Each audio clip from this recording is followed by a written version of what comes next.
Bam!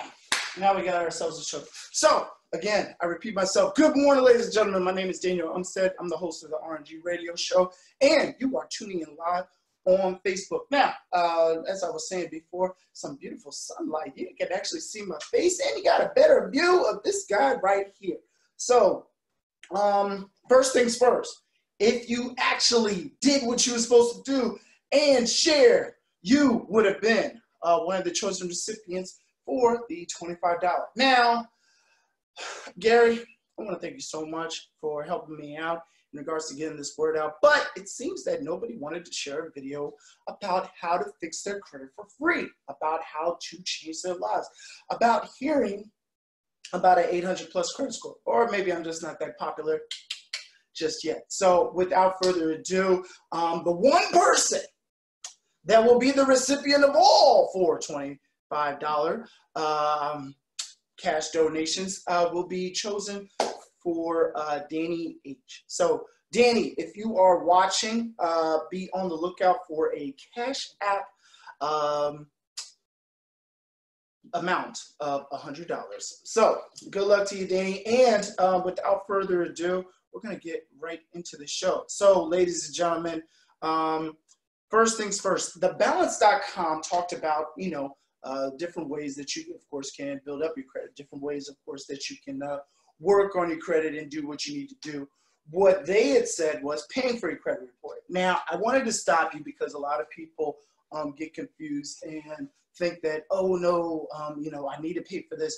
Well, if you're watching this through April 2021, not sure if it's going to be April 1st or April 30th. I'm assuming April 1st because, you always got to think the worst. I am sweating like crazy, I tell you. But you probably can't even notice that from the distance because you're so far away now. No.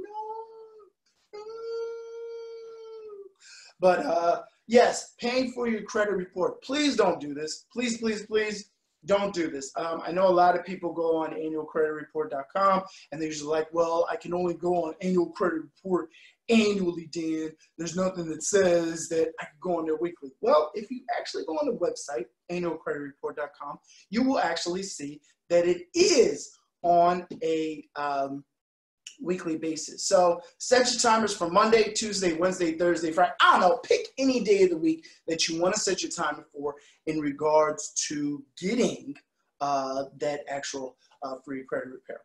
So, and they usually say if you've already used up your free credit reports for this year, you can order your credit reports directly from the credit bureaus for free. Now, there is a cost. There is a cost in regards to credit repair services. It's either going to be on your time or on your dime. You like that? It's either going to be on your time or on your dime. I feel like a used car salesman. Either on your time or your dime. Whichever you choose, this is the one. I would choose your dime to save you time. No, but in all honesty and seriousness, 267-702-3756. If you'd like to get started with my program in regards to helping you out getting your credit repair fixed. So, in addition to that, because we're pretty much moving along here in regards to the show, the other thing too is please don't go to specifically just one like Equifax or TransUnion or Experian specifically to look at your score, because certain things that are on TransUnion might not be on Experian. And who knows if your lender is not even looking at those two, they might just be going to the other third credit repair. So please be mindful of that. All right, let's see here. The other information that I wanted to go over with you is for my realtors. Actually, Inman.com has an article about 9 tips for becoming a successful real estate agent. Now, first and foremost, the first thing that you should be doing to be a successful real estate agent is becoming a realtor. So the reason why I say that is because you have that signification, you have that logo that's attached to your name. In addition, for those that do know and don't know the difference, especially in the real estate world, will understand that it's like, hey, you didn't quite, follow that ethics course like you were supposed to, did you? Now, to the blind customer or client, they'll be like, you can sell my house, right? All right, cool, I'm gonna just leave it at that. So 9 tips of becoming a successful realtor. The first one, partner with other agents. I know it sounds crazy, but at the end of the day, you're still going to need to have a relationship with the person that might be with a different brokerage, especially when it comes to transactions. So start right now connecting with individuals. And if you're in a brokerage such as EXP, if you're showing them the good side of where you're at, there might be some key indications that they might want to join your team under you to get that full benefit. And if you are interested in learning more about EXP, by all means, please feel free to hit me up, 267-702-3756. The second one, use a publicist. For as little as $500 a month, you can tap a publicist's long-standing relationship. Please, now, if you got the money for, by all means, knock yourself out. But honestly, the publicist is going to be doing what you should be doing already in regards to putting up social media content, how you're doing as a realtor. Now, one thing I do want to note, please don't shove you being a realtor in front of everybody's face. They're already knowing that you're a realtor. What you do need to show is some content of who you are as an individual, whether you're at a charity function or doing something for charity, I should say, not so much a charity function now, everything going on, but definitely doing something for charity will be beneficial for you. Pitch stories to reporters. This is good, especially if you started building a team, branding a team. I even for myself had written it down for my credit repair program when we get people to a certain level, and I actually got it up here, sales director, that, hey, what is the cost of actually doing a press release in regards to it? My name is out there, their name is out there, so it's beneficial for everybody. So keep that in mind. Tap vendors and investors for leads. By all means, you want to stay in contact with investors. You know, those are going to be your cash buyers in the long run, or more so, they're going to be ones maybe getting you connected to other properties. Host lots of open houses. Now, I know it's kind of difficult right now. Well, actually, I shouldn't say it's kind of difficult. Pennsylvania just had it where they're now moved to scheduled time slots. So instead of people just coming in at any random time that they want to, they're actually able to go in, but no more than 2 people, I believe. So either at like a 1:30, and that's that. So that's actually a good thing. Don't turn down any deals.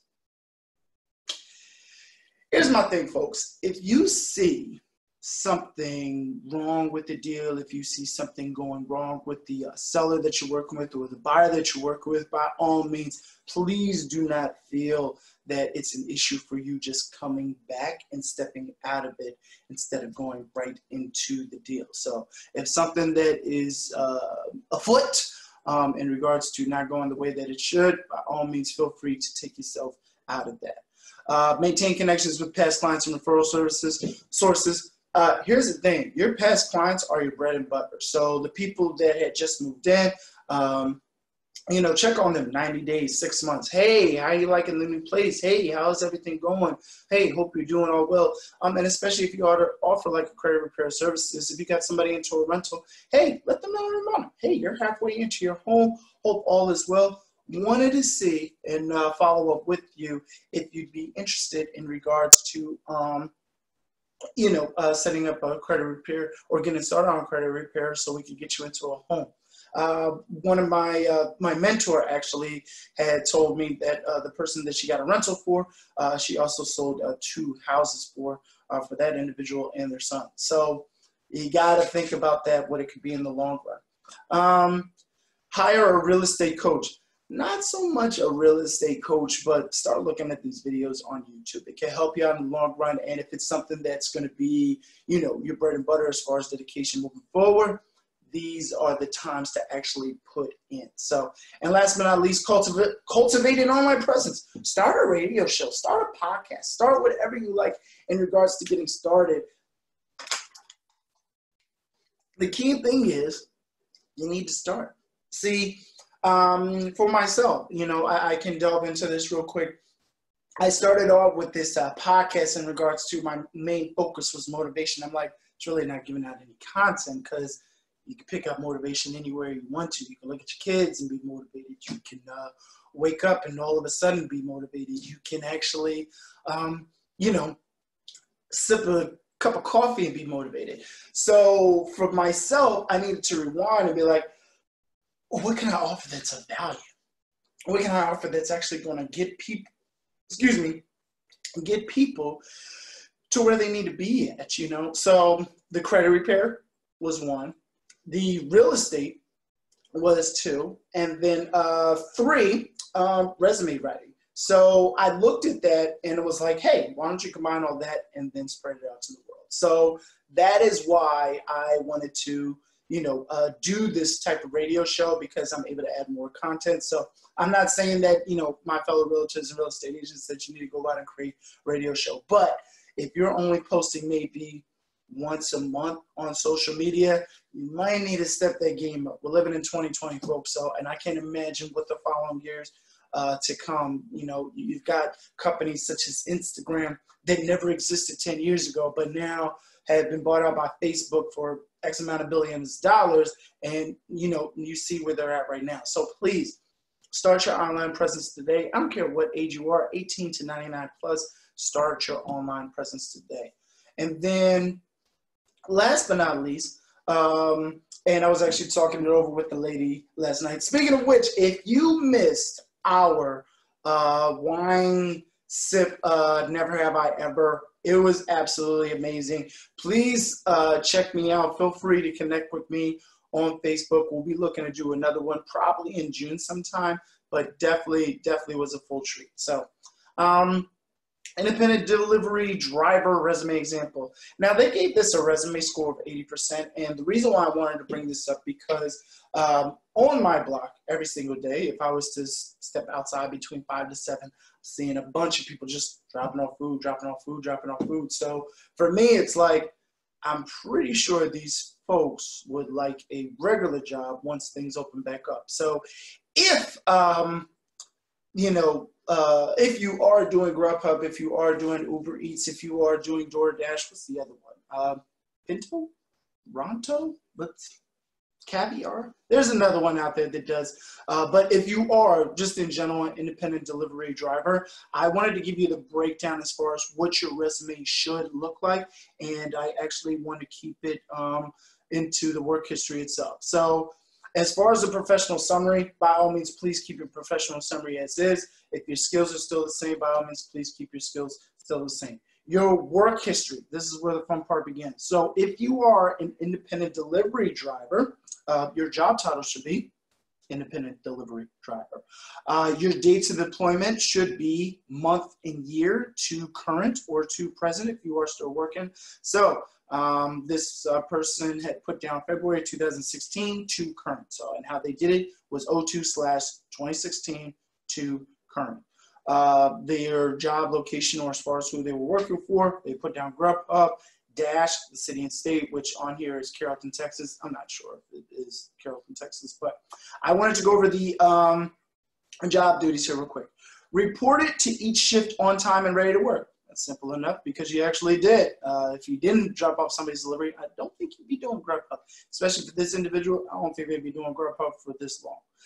Follow food safety procedures according to company policies and health and sanitation regulations. That's pretty good because honestly, you are grabbing food. You are making sure that it's closed. It's staying closed once you put it in your car and once you drop it off. Report it to all shifts wearing a neck clean and unwrinkled uniform. It's up to you as far as your full dedication, but definitely you could say report it to all shifts wearing a neat, clean, and appropriate attire. So that's fine.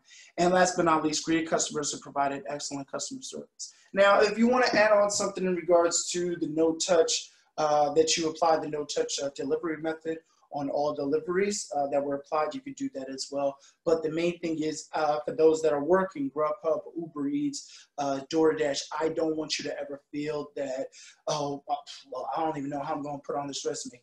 And if you need assistance, give me a call, 267-702-3756. I would be more than happy to provide free, that is correct, free resume writing assistance. And last but not least, ladies and gentlemen, it's time for the motivation hour. So your motivation today And we're going to be pretty much taking it over from The Rock. For those that were listening earlier in regards to motivation, you have to find something that you're passionate about. You have to. I know it sounds rhetorical. I know it's like, oh, I've heard that before. You know, that's been around and everything like that. But honestly, you need to find out what you like to do and what you're good at. Because without both of those in your life, you're going to lose, you know. Getting up every single morning, you know, going to a job that you don't like, or pursuing a career that you have no idea about or don't even want to pursue is going to get you failing at the long run. You know how,